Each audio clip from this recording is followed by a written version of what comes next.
Everyone, good morning সবাইকে। আজকে কিন্তু সকাল সকাল ঘুম থেকে উঠেই খাওয়া দাওয়া করতে এখানে চলে এসেছিলাম। খাওয়া দাওয়া করেই কিন্তু আমরা রেডি হয়ে একদম বেরিয়ে যাব একটা স্পটে।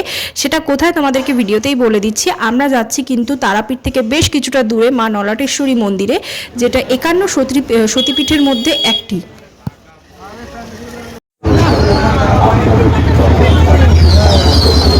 আমার রোদে কষ্ট হচ্ছে, আজ একটু বেশি রোদ পড়েছে। দেখো কালকে এতটা কষ্ট হয়নি যতটা আজকে হচ্ছে।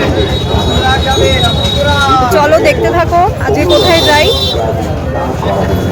তো দেখো, আমাদের কিন্তু আগের দিনকেই একটা টোটোওয়ালাকে বলা ছিল যে আমরা এখানে যাব এই সময়ের মধ্যে। তো সেই টোটো কিন্তু চলে এসেছিলো আমাদেরকে নিতে।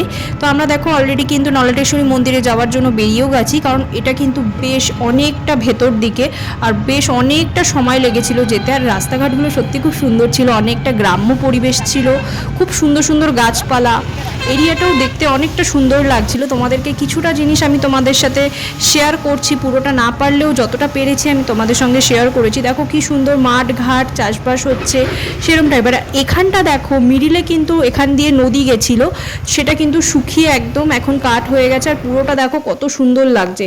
আর দেখো অলরেডি কিন্তু আমরা চলে এসেছি নলাটেশ্বরী মন্দির। বেশ অনেকটা রাস্তা পার করে তারপরেই কিন্তু আসতে হলো এই মন্দিরে। একটা কথা আছে না, কোনো মন্দিরে যদি আমি সিঁড়ি বেয়ে অনেকটা উপরে উঠে তারপর যদি সেখানে যাই, তাহলে তার কষ্টের ফলটা যখন দেয় ভগবান, তো তখন মনে হয় যে হ্যাঁ সত্যি এতটা কষ্ট করে গেছিলাম, তার ফলটা পেয়েছি।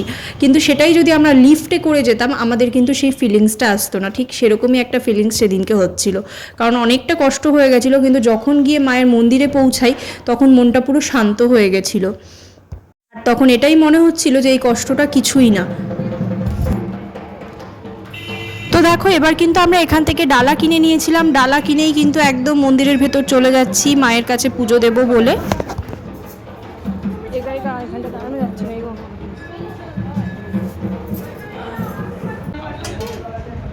জয় মা নলাটেশ্বরী মায়ের জয়। ঠিক দেখো মায়ের এখানে যে জায়গাটায় কাপড় দিয়ে ঢাকা রয়েছে সেখানেই কিন্তু মায়ের নলটি পড়েছিল। আর নলটি সম্পর্কে একটি অলৌকিক কাহিনী তোমাদের শেয়ার করি।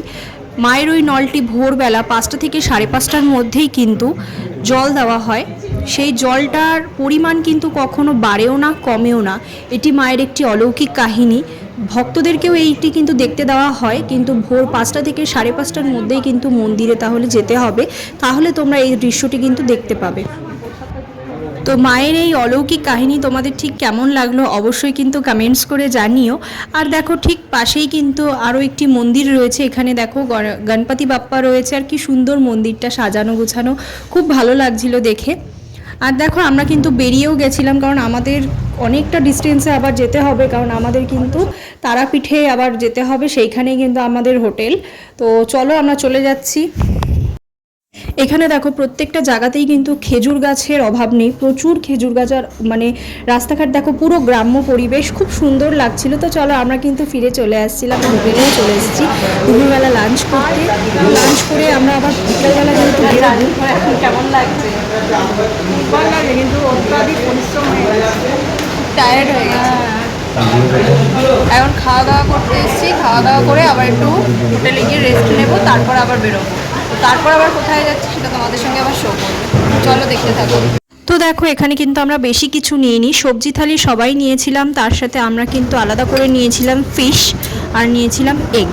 এই দুটো জিনিসই কিন্তু আমরা নিয়েছিলাম। কেউ এগ খেয়েছিলাম, কেউ ফিশ খেয়েছিলাম। আমি তো ফিশটা বেশি পছন্দ করি, তো আমি সে কারণে ফিশ খেয়েছিলাম। তো দেখো তারপর আমাদের তারা ছিল খাওয়া দাওয়া করে, যেহেতু আবার বেরোতে হবে। তো বেরিয়ে আমরা কোথায় কোথায় যাব, আমরা মেনলি আগে একটু রেস্ট নেব। রেস্টটা আমাদের ভীষণভাবে প্রয়োজন। তো তারপর কিন্তু আমরা বিকালবেলা আবার একটা নতুন জায়গায় ঘুরতে যাব। আমরা কিন্তু তারাপীঠের সাইট সিনগুলো ঘুরবো। সেই টোটোওয়ালাকে কিন্তু আমাদের বলাই আছে, তো সেইভাবেই কিন্তু সে আমাদের ঘোরাবে। তো চলো ভিডিওটা দেখতে থাকো। নেক্সট ভিডিওতে কিন্তু আমি সেগুলো সব দিয়ে দেবো, যে আমরা আবার কোথায় কোথায় ঘুরলাম ফিরলাম, তো সবটা তোমাদের সাথে শেয়ার করব। Thank you.